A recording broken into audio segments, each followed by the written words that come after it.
Estamos de volta para mais um momento de reflexão do Prosa é Bem. E eu estou representando o NEP Bezerra de Menezes. Esse NEP, ele é vinculado à nossa casa de oração, o Prosa é Bem. E NEP significa Núcleo de Estudo e Pesquisa do Evangelho. E nós estamos agora estudando o Evangelho de João. E vamos refletir sobre o capítulo 1, versículos de 1 ao 14. Então, nesse momento, eu rogo ao Mestre Jesus a sua permissão para essas reflexões, agradecendo, Jesus, a sua presença entre nós, pois nos disseste, Senhor, que quando dois ou mais se reunissem em seu nome, que estarias presente. E tendo a certeza disso, queremos expressar a nossa gratidão pela sua companhia, que se faz sentir pela assistência da espiritualidade superior, que orienta os trabalhos da nossa casa de oração, o Prosebem.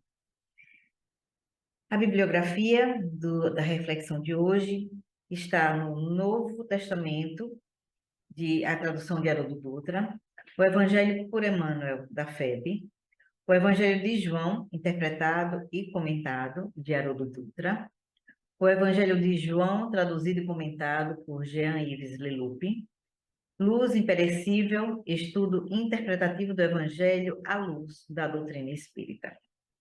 Então, vamos ler os versículos. Veio para suas próprias coisas, mas os seus não o acolheram. Esse é o versículo 11. O 12. Mas a todos que o receberam, deu-lhes, aos que creem no seu nome, o poder de se tornarem filhos de Deus. O 13. Os que não foram gerados nem de sangue, nem da vontade da carne, nem de varão.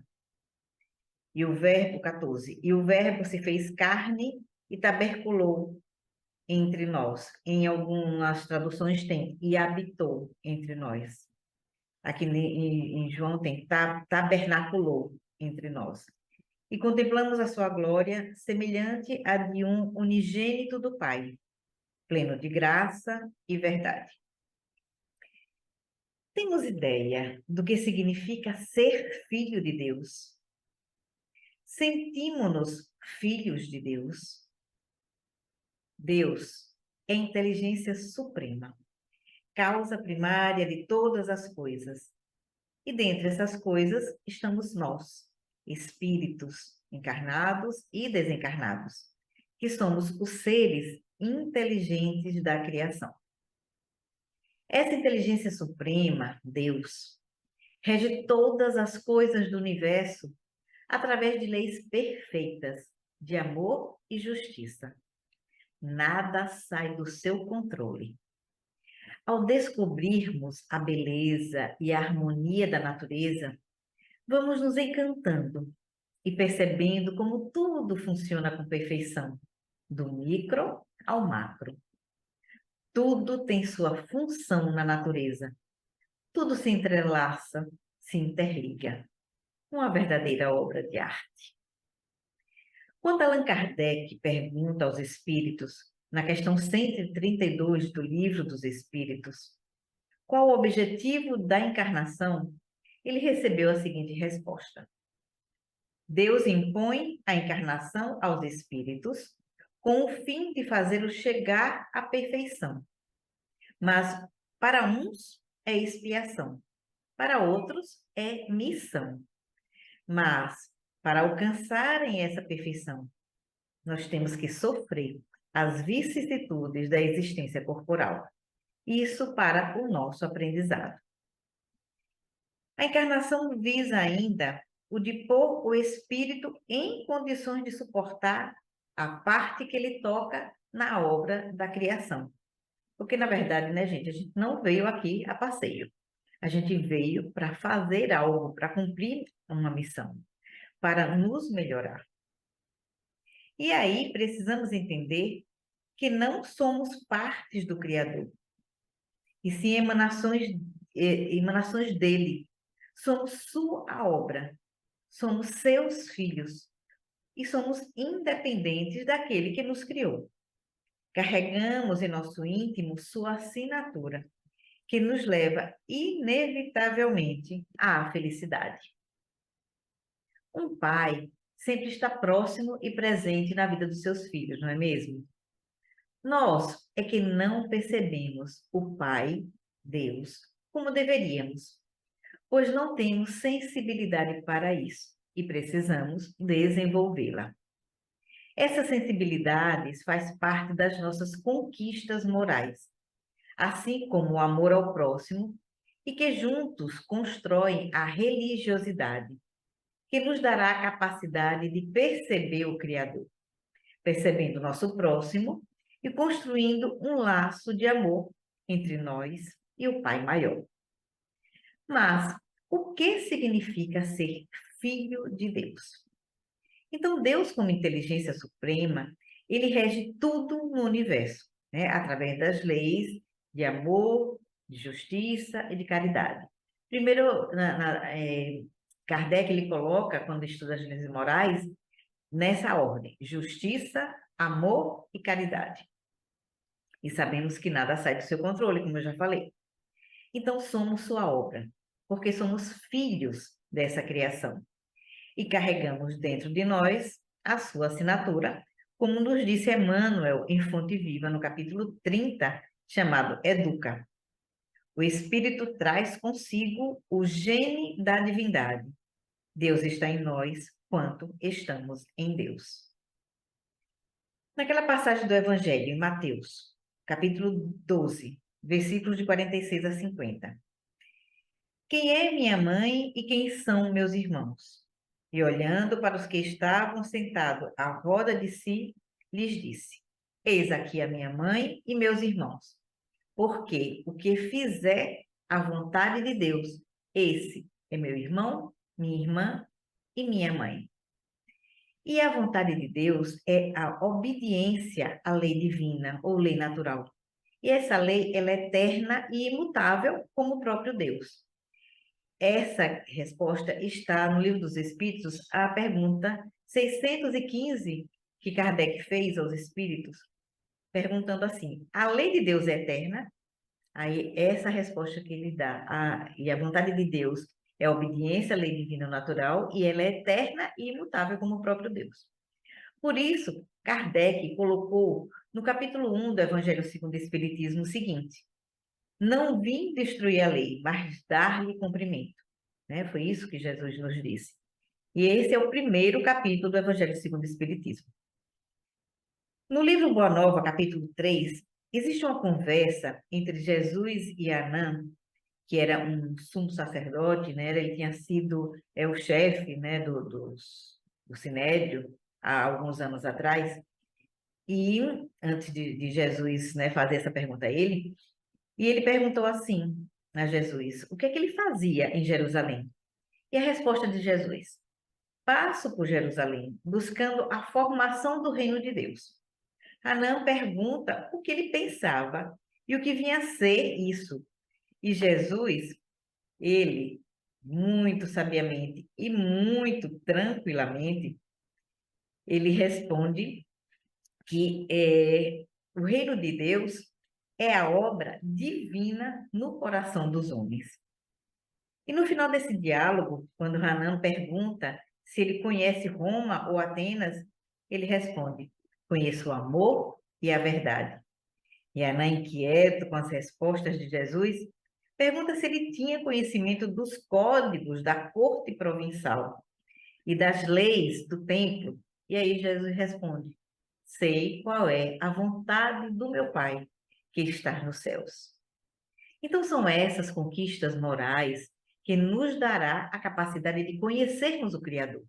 E foi para nos ensinar a fazermos essas conquistas que Jesus encarnou entre nós. No livro A Caminho da Luz, Emmanuel nos diz que na direção de todos os fenômenos do nosso sistema, existe uma comunidade de espíritos puros e eleitos pelo Senhor Supremo do Universo, da qual Jesus é um dos membros. E aí João diz assim, no capítulo 1, versículo 1, o Verbo estava junto de Deus. E isso aí denomina Jesus como co-criador. O co-criador, André Luiz, já dava essa denominação, né, a Jesus e a esses espíritos eleitos. São co-criadores em plano maior. E nós somos co-criadores em plano menor. E essa comunidade de seres angélicos e perfeitos apenas se reuniu duas vezes no curso dos milênios conhecidos. A primeira, para a formação da Terra, e a segunda, quando se decidia a vinda do Senhor à face da Terra.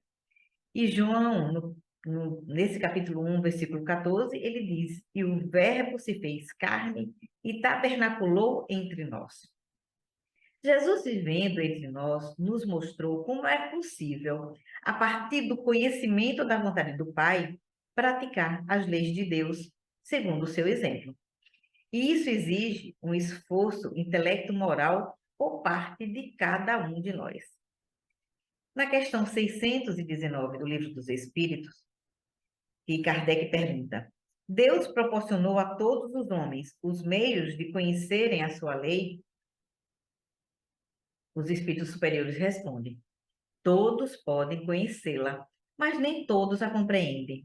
Os que melhor compreendem são os homens de bem e os que desejam pesquisá-la e praticá-la.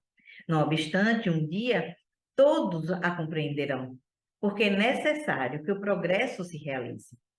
No tempo em que estamos vivendo da transição planetária, é o período que também se caracteriza pela definição de valores morais, e mais do que nunca, precisamos do Cristo em nossas vidas, não só para compreender sua mensagem, mas para aprender a vivê-la.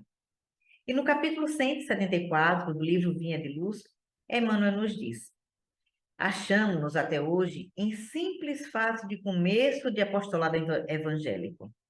Cristo libertando o homem das chagas de si mesmo para que o homem limpo consiga purificar o mundo. O reino individual que puder aceitar o serviço libertatório do Salvador encontrará a vida nova. E para encontrar essa vida nova, é necessário apenas uma coisa: amar. A partir daí, a partir do amor, tudo vai fluindo, tudo vai se realizando nas nossas vidas.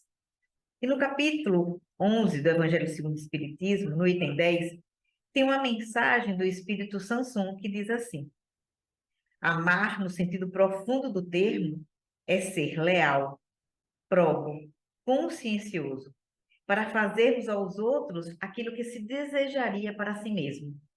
É procurar em torno de si o sentido íntimo de todas as dores que acabrunham os vossos irmãos para suavizá-las.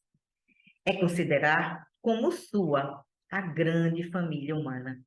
Porque essa família, todos nós, né, e tanto os espíritos encarnados quanto desencarnados, a encontrará dentro de certo período em mundos mais adiantados, já que os espíritos que acompanhem são como vós, filhos de Deus, marcados na fronte para se elevarem ao infinito. Fecha aspas para Sanson. Então, Haroldo Dutra nos diz no capítulo 1 que João faz uma declaração muito profunda a respeito da figura e da missão de Jesus. E que nesse capítulo está a chave para a leitura de todo o seu evangelho, pois nele estão as ideias, os princípios e os valores que vão embasar o evangelho de João. E o versículo que merece destaque é o 14, quando João refere-se a Jesus como filho unigênito. No livro O Consolador, foi feita a seguinte pergunta a Emmanuel: com referência a Jesus, como interpretar o sentido das palavras de João? E o Verbo se fez carne e habitou entre nós, cheio de graça e verdade. A resposta de Emmanuel, abre aspas. Antes de tudo, precisamos compreender que Jesus não foi um filósofo e nem poderia ser classificado entre os valores propriamente humanos, tendo-se em conta os valores divinos da sua hierarquia espiritual, na direção das coletividades terrícolas. Enviado de Deus, ele foi a representação do Pai junto do rebanho de filhos transviados do seu amor e da sua sabedoria, cuja tutela lhe foi confiada nas ordenações sagradas da vida no infinito. diretor angélico do orbe. Seu coração não desdenhou a permanência direta entre os tutelados míseros e ignorantes, dando ensejo às palavras do apóstolo acima referidas. Fecha aspas. No livro Êxodo, do Velho Testamento, lemos sobre a peregrinação do povo hebreu no deserto. E isso significa que estamos diante de um símbolo da evolução espiritual da humanidade. Desde o momento da partida, como princípio inteligente, simples e ignorante, até o momento em que o princípio inteligente chega na qualidade de espírito puro, ele está em peregrinação, em processo de transformação, construindo sua comunhão com Deus, pois a nossa meta é a união com Deus, a comunhão com o pensamento e o sentimento do Criador. E Emmanuel, no livro Pensamento e Vida, no prefácio, ele diz que trabalhemos o nosso pensamento e a nossa vida, até que, no curso dos milênios, nos identifiquemos com a sabedoria divina, que constitui o pensamento de Deus, e com o amor divino, que representa a vida do Criador. Desse modo, o pensamento do Criador é a inteligência suprema, a sabedoria absoluta e a vida de Deus, que exprime o amor supremo.